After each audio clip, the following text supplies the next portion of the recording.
Thanks very much for the invitation to talk today. It's a great opportunity and a very enjoyable day as well, so thanks to all the speakers. Today I'm going to talk about research that I'm working on in the area of applying mHealth to public health.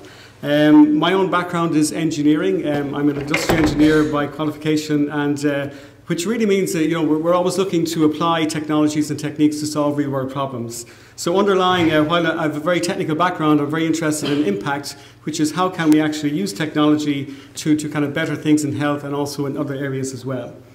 So just to give you an idea that I work with my colleague Dr. Enda Howley.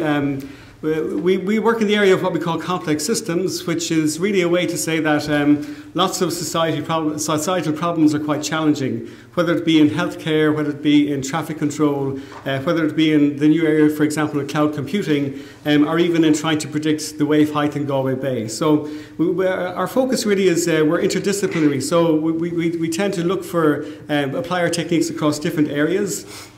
In particular, again, we've projects working with the colleagues in Smart Bay, trying to apply time series techniques to predict wave height.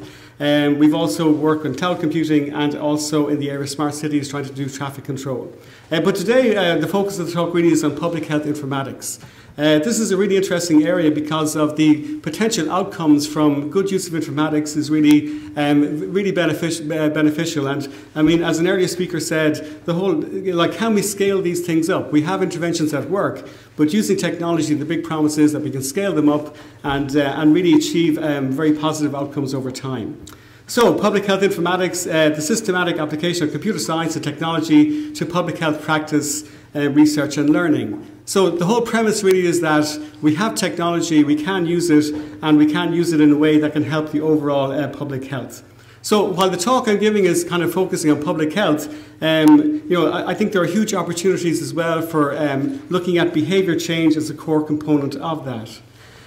So just to give you an idea of the current public health informatics projects that we're working on, we've just secured, in collaboration with the School of Medicine and colleagues across Europe, funding for a pandemic response project. This is very interesting to look at. If you look at pandemics, how they spread, a key information requirement is can we get the right information to the right person at the right time? And even the talk on social media today, people are looking at techniques to can we follow Twitter to see is there an outbreak of a disease? Can we combine all this information together? And can we make really robust, high quality information systems for disease surveillance? So one of our projects is working on that, again with partners in the London School of Tropical Medicine and other partners across Europe, and that promises to be a very interesting project.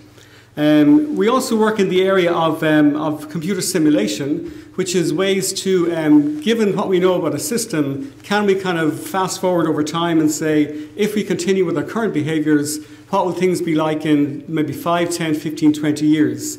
And this is really nice applications in terms of if we look at the demographic change over time.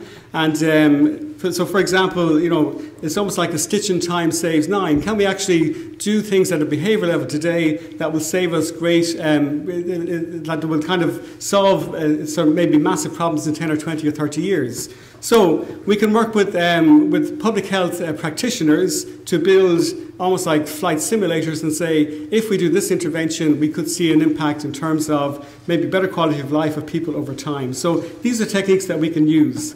We're also very interested in the whole area of crowdsourcing. So last year, in collaboration with our colleagues in Europe, we launched flusurvey.ie, which is a crowdsourcing platform, which basically means we go out to the population, and it's not quite like Twitter or Facebook because these our subscribers actually fill out a survey every week. So there's a real-time survey, and the idea there is that we get a very early signal of influenza spreading throughout the community.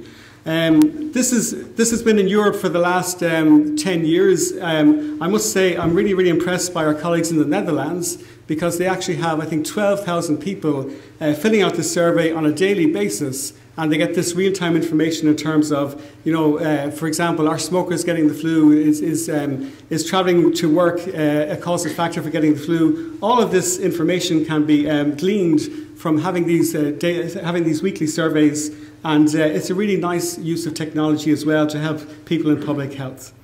So here are some summary results from Ireland, for example. We can see on the left-hand side our population profile. Again, people in the kind of 30s, 40s, 50s are by far away our biggest users. Female over male, definitely we have much more female users than male users in terms of, I think, about a 60-40 breakdown. And again, we communicate every week via email. People fill out a very short survey, so then we can investigate causal factors like, for example, does smoking impact the flu? These kind of things based on our database and also based on the database across Europe.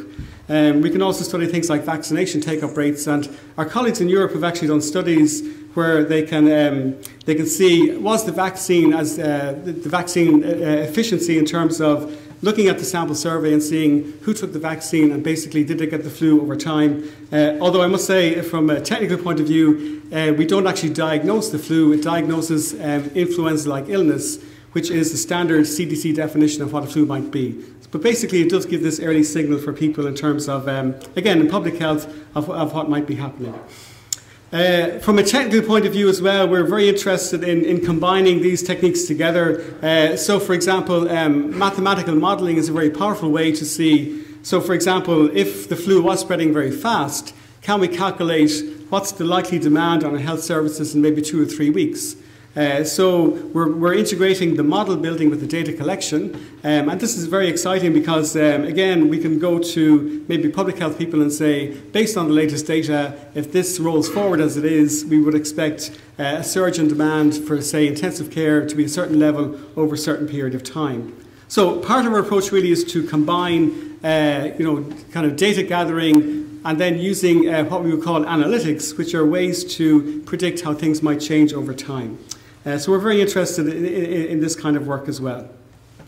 So a project that we're starting soon, which I think is going to be a very, very interesting project, because from our research point of view, it's our first step into kind of a kind of classic case study where we're hoping to identify a second level school in the Galway area. There's some very nice work done in the USA in terms of people mapping the social contact network of high school children. So in this case, I think it was the principal investigator worked with the government lab, and his daughter was in high school, and the two of them collaborated where she gathered very detailed social network data. She was able to classify people into groups, who went to the judo club, who went to the hockey club, and build a social network which was then actually put into a computer model. So what we're hoping to do is in a second level school, and we're looking at obviously adopting the right methodology from a biostatistics point of view, but basically try to survey students, but at the same time we're going to run our flu survey, and we're hoping to correlate the data to find out what are the contact patterns like, and can we infer from the contact patterns what might be the causal factors on the outbreak of flu. So we're quite excited by this because it's our first I suppose major empirical kind of project, where most of our projects are on the computer side, but this gives us a chance to actually go out and gather the survey, gather the data, and really see how things spread through the population. And that's it. Okay, so thanks very much.